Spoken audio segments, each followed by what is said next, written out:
Hi, we're going to start chapter 2. So I'll share my screen. So 1 second. So we're going to talk about atoms, molecules, and ions. So there's a lot of information in this chapter, and a lot of it is, like I said, with chapter 1, we'll become familiar with it, but over the block we'll learn a lot more about it. So this will just be an overview. So we're going to learn about the early ideas of atomic theory. So what are atoms, how that's evolved. We'll talk about atomic structure and how we symbolize that, so how we represent it, and then chemical formulas. This just shows you that one way you can measure what kind of molecules are present is with spectroscopy. This is mass spectroscopy. So early ideas of atomic theory, we're going to talk about Dalton's theory. So the concept of atoms was first proposed way back a long time ago, and later changed. Aristotle said that elements were made of fire, earth, air, and water. We've evolved a long way from there. So Dalton in 1807 proposed his atomic theory, which is kind of the foundation. It wasn't totally correct, but it's the foundation for what we use. So Dalton's atomic theory can be summarized with 5 postulates. So matter is composed of exceedingly small particles called atoms. The atom is the smallest unit of an element that can participate in a chemical change. An element consists of only one type of atom, which has a mass that's characteristic of that element and is the same for all atoms. Atoms of one element differ in properties from atoms of all other elements. A compound consists of atoms of 2 or more elements combined in a small whole number ratio. And atoms are neither destroyed or created during a chemical change. They just rearrange who they're interacting with. This is just a picture of a penny and how many atoms are in a small part of that penny. This is now that same copper. So this is copper in the penny. And now this is copper combined with oxygen. We call it copper 2 oxide. We'll understand that nomenclature later in the block. And it shows you that has a very different, so penny's a shiny metal. Copper oxide is this black crystalline substance. This is just showing you the same thing, that copper atoms and copper 2 oxide are different. So Dalton's atomic theory provides a microscopic explanation of the many macroscopic properties of matter that we've learned about. So if atoms are neither created or destroyed during a chemical change, then the total mass of the matter present when matter changes from one type to another will remain constant. That's called Dalton's law of conservation of matter. So if we start out with 2 different molecules, one of a pure substance, this green thing, one of a pure substance, this blue thing, the products can be, now that they're broken apart and form new bonds, so a blue one with a green one. Or you could have different products. So here you had 1 green and 1 blue together. Here you have 2 greens and 1 blue together. So you can get different types of reactions between the same starting materials. So the law of definite proportions, or the law of constant composition, says that a sample of a pure compound always contains the same elements in the same proportion by mass. So if you look at carbon and hydrogen in 3 different compounds, there are lots of different ways to combine carbon and hydrogen. So these are just 3 examples. But in each case, if you take the mass of carbon to the mass of hydrogen, it ends up being 5.33 grams of carbon per 1 gram of hydrogen. And oops, I meant to say that A, B, and C are samples of the same compound. So if you have the same compound, you'll have that same definite ratio of masses of the elements in the compound. The law of multiple proportions states that when 2 elements react to form more than one compound, a mixed mass of one element will react with masses of other elements in a ratio of small whole numbers. So we have two compounds, a green one and a brown one. And in the green one, we have 1.116 grams of chlorine to a gram of copper. And in the brown one, we have 0.558 grams of chlorine in a gram of copper. And so that ratio of those two ratios is 2 to 1. It's the same thing as saying that in a compound, you have maybe one copper and one chlorine, or two chlorines and one copper, but you don't have a copper and half a chlorine, so that it's going to be a simple whole number ratio because you're not going to have half atoms. This is just a picture of that compound in a symbolic way, what its structure looks like. So that theory has evolved a bit. We're going to outline the milestones of the development in modern atomic theory. We're going to go through some of the example experiments by Thomson, Millikan, and Rutherford that help us understand what an atom is made of. And then we're going to describe those three particles that they discovered were in atoms, and then we'll define isotopes and give examples. So what are atoms composed of? Is there something smaller than an atom?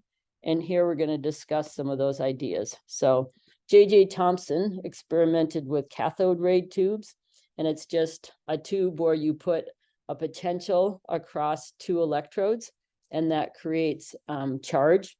And so that high voltage gives you a physical beam that you can see. And regardless of the metals used, this beam was always deflected towards the positive charge and away from the negative charge.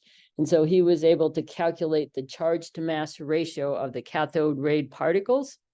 And the cathode ray particles were much lighter than atoms, and these particles were negatively charged because of how they were deflected. They went towards the positive and away from the negative. That means that they must be negatively charged. These particles are indistinguishable regardless of the source of the material. And this cathode ray particle is what we now call an electron, a negatively charged subatomic particle with a mass more than 1,000 times less than that of an atom. This is a picture of his cathode ray and how it's showing you that the beam is either being deflected away from or attracted to a positive charge. So now from Thomson's experiments, we have the charge to mass ratio of these electrons. And Millikan was able to get the mass. So Millikan created microscopic oil droplets, which were electrically charged. And these drops would be slowed or reversed by an electric field. So they were being repelled by that electric field. And Millikan was able to determine the charge on an individual drop. So he was able to determine the charge on a drop because he knew the mass of the drops. And the tabulated data are given here. And from that, he was able to figure out that the charge of an oil drop was always a multiple of a specific charge, 1.6 times 10 to the minus 19 coulombs. And so he concluded that that's the charge on a single electron. We already knew the charge to mass ratio from J.J. Thomson's experiments. So now we were able to take the charge from Millikan's oil drop experiments, the charge to mass ratio from Thomson's experiments, and get the mass of an electron. And so I want to start out and think, well, so now we know that an atom is made of, it has some of these negative electrons in it. What does it look like? Are they in there just like a mixture in a cake where you have electrons and some positive charge just mixed up? Or do the electrons rotate around the positive charges? So we needed more experiments to figure out how the particles were arranged in an atom. So Rutherford's gold foil experiment led us to understand something about the atom having a nucleus and electrons around it. So what he did, he took a beam of alpha particles and a piece of gold foil, and alpha particles are positively charged, and the alpha particles scattering, he looked at that on a screen. So he shot the beam of alpha particles, which are positive, at a thin foil of gold. And so he's essentially shooting these positively charged alpha particles at a sheet of atoms. And what he found out, so a small number of particles were significantly deflected, like they ran into something and turned around. A few were slightly deflected. Most passed right through. And so what this led as a conclusion was that there's a lot of empty space in an atom. So most of the time, the particles, alpha particles, just go right through. They don't run into anything. But a small, relatively heavy, positive charged body, the nucleus, must be at the center of each atom.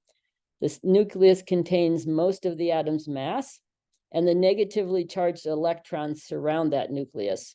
So the proton, a positively charged subatomic particle, is located in the nucleus.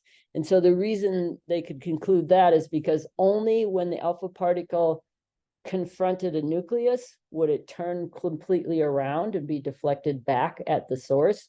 And so that didn't happen very often. So that nucleus must not take up a lot of the volume of the atom. Otherwise, those alpha particles would have run into it more often.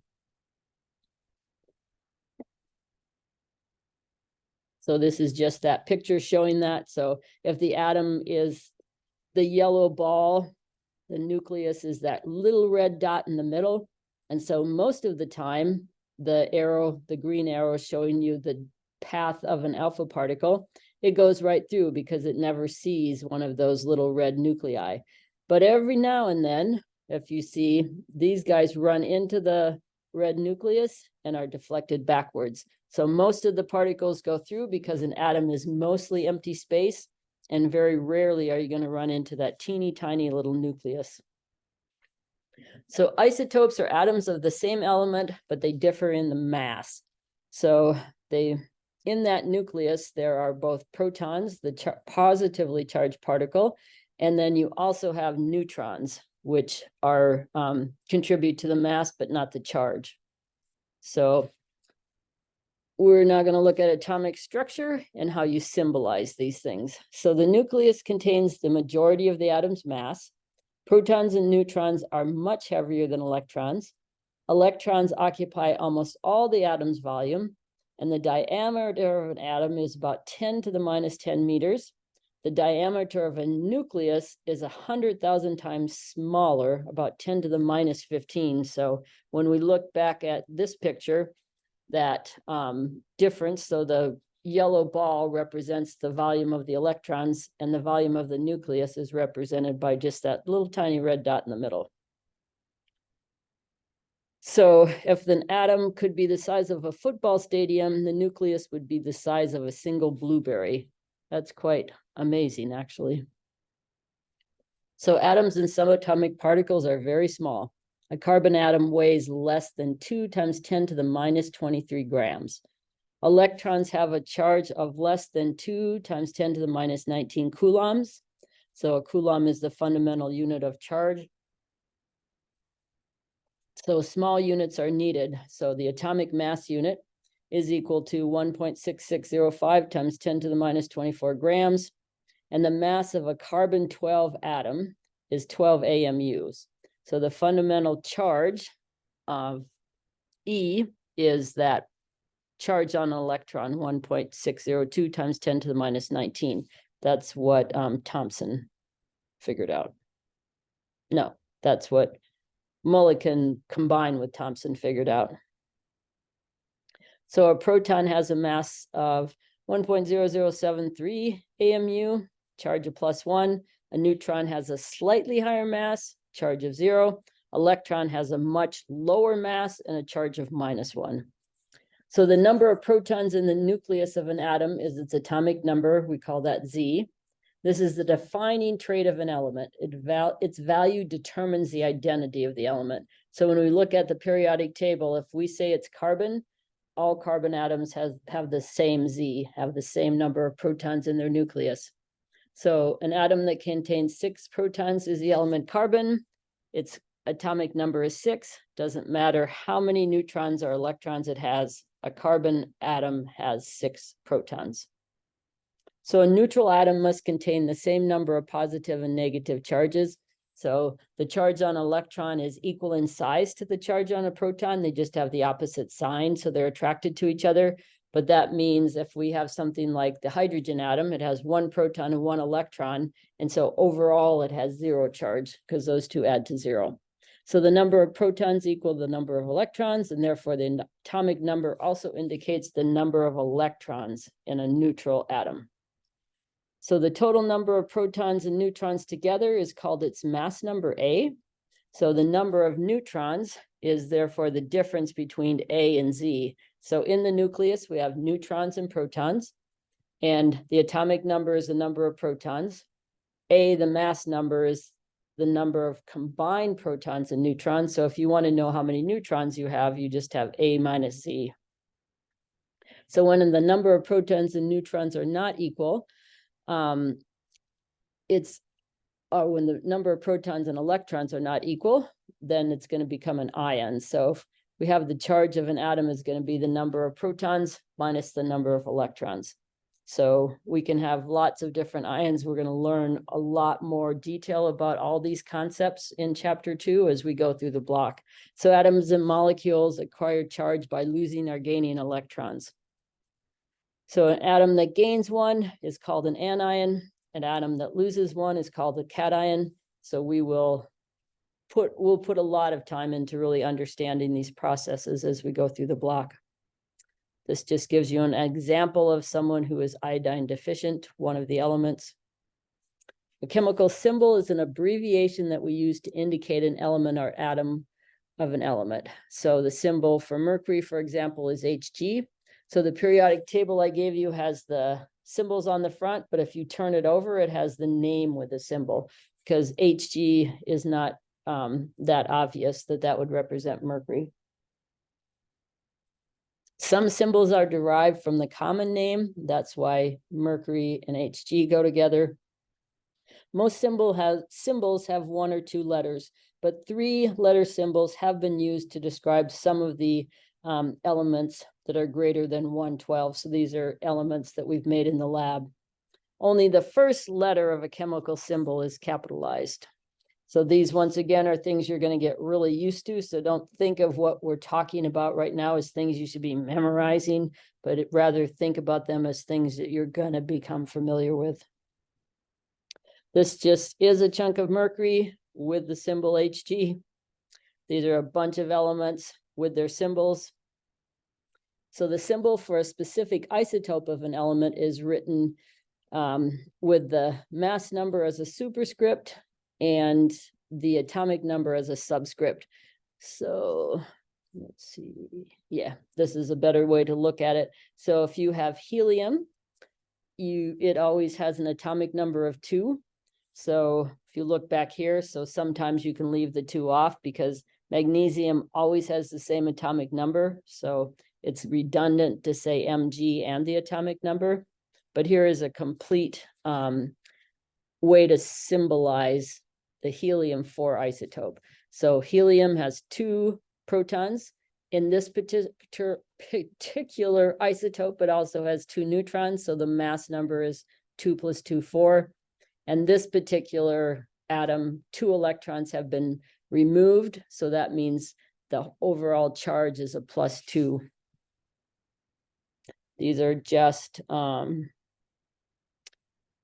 one set of isotopes that they give names to, which gets a little confusing. You have hydrogen with 1 proton and no neutron. And then we call that protium, and that's the most common form. We have deuterium, where you have 1 proton and then also 1 neutron, so its mass number is 2. And then we have tritium, where you have 1 proton and 2 neutrons. So these are just different isotopes of hydrogen, and they're given unique names, which is uncommon for the isotopes. So each proton and each neutron has a mass of about 1 AMUs. Each electron weighs far less. Therefore, the atomic mass of a single atom in AOU is AMU is approximately equal to its mass number. However, most elements exist naturally as a mixture of two or more isotopes. So the periodic table lists those weighted average masses of the isotopes that you'd find in a naturally occurring sample on planet Earth. So this just shows you how you'd use that information. So if you have boron, it has two isotopes. The boron 10, so that isotope has a mass of 10.0129 AMU. It's 19.9% abundant. The rest of the sample, 80.1%, is the boron 11 isotope, and its mass is closer to 11. So if you wanted to know what would be on the periodic table, it would be the fraction, turn 19.9 into a fraction, because we're talking about one sample. So 0.199 times the atomic mass of that isotope, plus 0.801 times the atomic mass of that isotope. So you're taking a weighted average of those two isotopes, and on the periodic table, you should find that the atomic mass of boron is 10.81. So the occurrence and natural abundances of isotopes can be experimentally determined using something called a mass spec. The sample is vaporized and exposed to a high energy electron beam that causes the sample's atoms to become electrically charged, typically by losing one or more electrons, and these cations and then are separated by their mass and charge. So this is just a picture of that. So as the ions go through, if you have a magnet, those particles will be deflected in different ways based on their mass to charge ratio, and that allows you to separate the different isotopes. So if we talk about chemical formulas, we'll symbolize the composition of a molecule using molecular formulas and empirical formulas. We'll represent the bonding arrangement of atoms within molecules using structural formulas. We'll define the amount, the unit mole, and related quantity Avogadro's number. And then we're going to describe or explain the relation between mass moles and number of atoms. So a molecular formula is how you represent a molecule or compound consists of the following: the chemical symbols to indicate the types of atoms, subscripts after the symbol to indicate the number of each of those atoms in the molecule. Subscripts are used only when more than one atom of a given type is present. So we'll make sense out of this as we look at some examples. A structural formula actually shows you how things are connected. So that gives you more detail than just a formula. So starts out on the far left with just the formula. Says that you have a molecule. It's formed from one carbon atom and 4 hydrogen atoms. This molecule is called methane. And then you get more detail as you go across. This shows you the structural formula where carbon's in the middle and all 4 of those hydrogens are bonded. So each of those lines represents a bond. And then these others, C and D, are just different ways to look at that same symbolic system. So you have a ball in the middle to represent carbon, 4 balls outside of that to represent the hydrogen. And then D is called a space filling model, which just reminds you that in reality, the electrons occupy a lot more space. So having those single little lines to represent bonds, which we'll see as we go through the block, are actually places where you can find electrons, probably isn't the best representation. So D probably represents physically more what the system looks like. So many elements consist of discrete individual atoms. Some elements exist as molecules.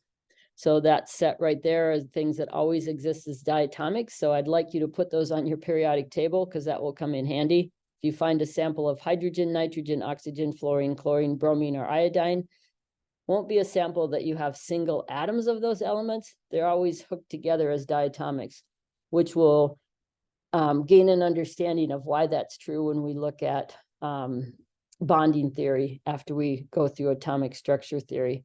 So the most common form of elemental sulfur is S8, and this just shows you what that looks like in a structural formula. All the sulfurs are attached together in a ring. So we have a hydrogen atom, we have 2 hydrogen atoms, we have what would be the hydrogen molecule, and then we have 2 hydrogen molecules. So just to get you thinking about how we represent symbolically these different systems. So an empirical formula indicates the simplest whole number ratio of the number of atoms in the compound. A molecular formula indicates the actual numbers of atoms of each element in a molecule. So we have benzene. Benzene is a ring of 6 carbons, and each of them has a hydrogen hooked on. Its molecular formula represents that. The empirical formula gives you just the information that the ratio of carbon to hydrogen is 1:1. Acetic acid is similar in that it has 2 carbons, 4 hydrogens, and 2 oxygens, and it's in a true molecule. But the simplest whole number ratio for an empirical formula would just be half of that, CH2O. This is just a picture of titanium dioxide, looking at what the structure looks like, and then on the left, looking at what you'd use it for.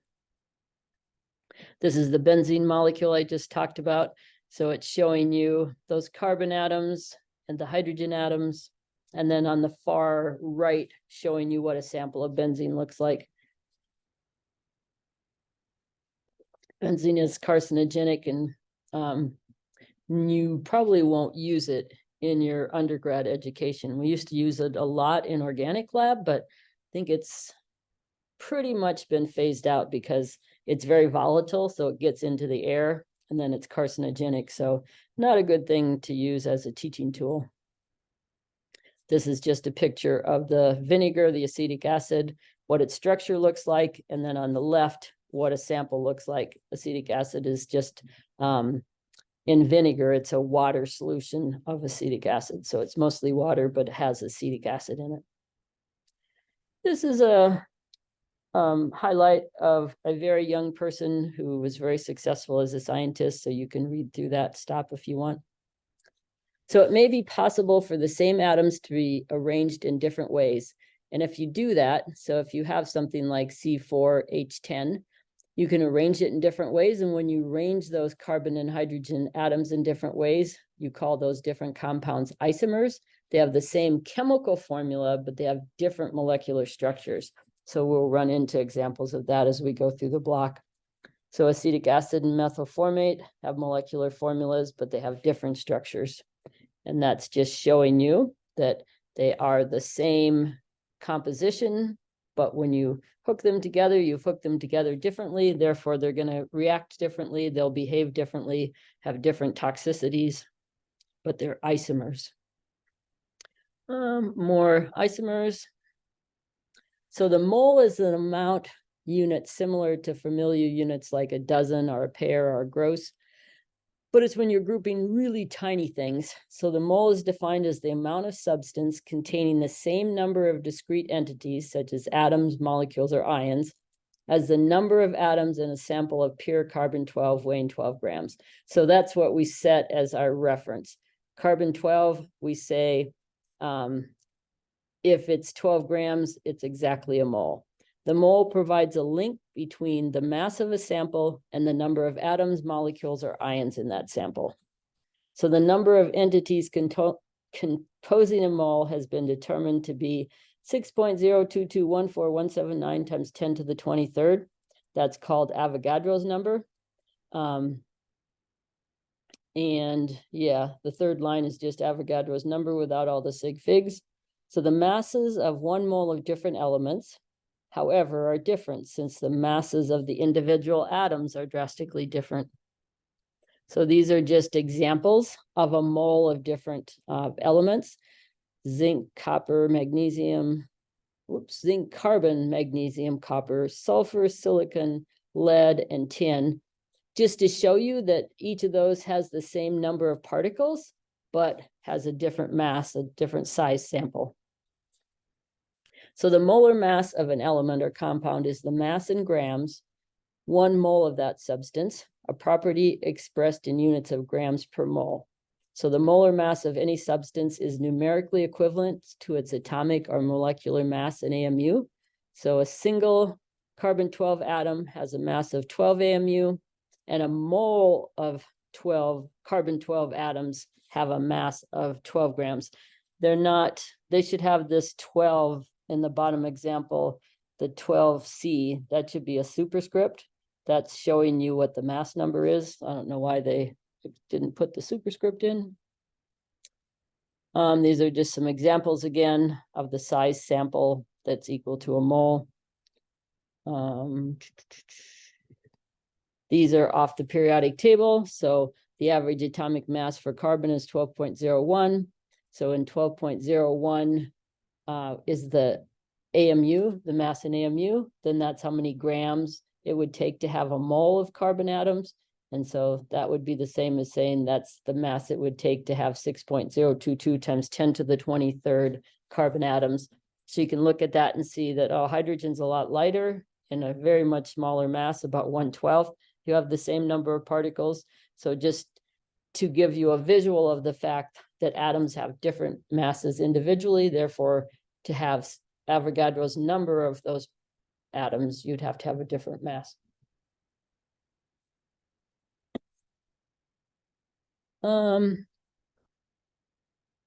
That's interesting, that if you have a single drop of water, you have 100 billion times greater number of molecules of water than you do people on the earth. That's crazy. So the relationship between formula mass, the mole, Avogadro's number can be applied to compute various quantities that describe the composition of substances and compounds.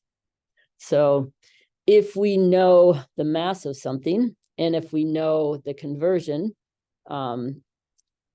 the formula mass, then we can determine how many moles we have. So if we have 4.7 grams of potassium, which is K, and we look at the periodic table, 1 mole of potassium is 39.10 grams. So we can use that conversion and practice our unit conversions to figure out how many moles of potassium we have. Same thing with argon. We have some number of moles of argon. We can use the conversion of its atomic or formula mass to get the grams of argon from that. That's just talking about copper has many atoms in it. So if you have the mass of copper, you can get the moles of copper, and then you could get the number of atoms. So same thing you could do. So these are just exactly the same problems. And we will be doing many, many, many problems like this in class together.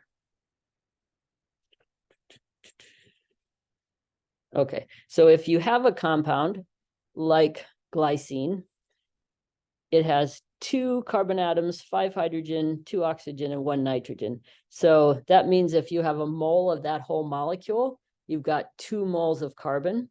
Therefore, you're going to multiply 2 times the atomic mass of carbon. And if it has 5 hydrogens, same thing, you're going to multiply 5 times the atomic mass of hydrogen, 2 times the atomic mass of oxygen, 1 times nitrogen. Add them all together, and that tells you if you have a mole of that substance, which has all of those atoms in each molecule, you'd have 75.07 grams. So that will be your formula mass for glycine. So if it's not an atom, you can get a formula mass by adding up all the atoms in a molecule.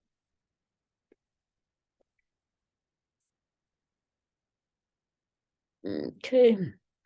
So if we have the moles of vitamin C, we can get the mass of vitamin C by using that conversion. So we took the formula of vitamin C, added up the 6 carbons, the 8 hydrogens, the oxygens, and got the unit conversion that there's 176.124 grams in a mole of vitamin C. So then you can use that to convert between moles and grams.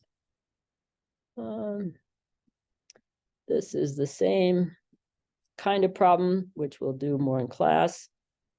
Same kind of problem.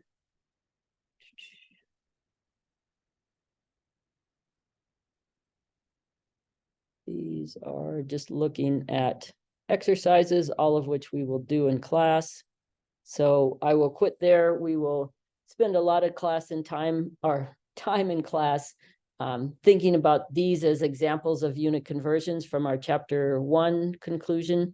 So we can go from moles, which is an indication of how many individual particles, either atoms or molecules you have.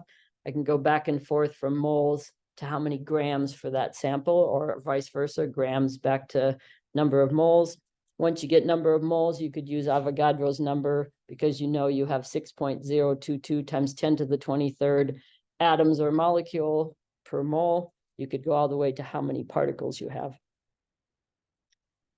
And that is the end of chapter 2. So we will practice a lot of those kinds of problems together.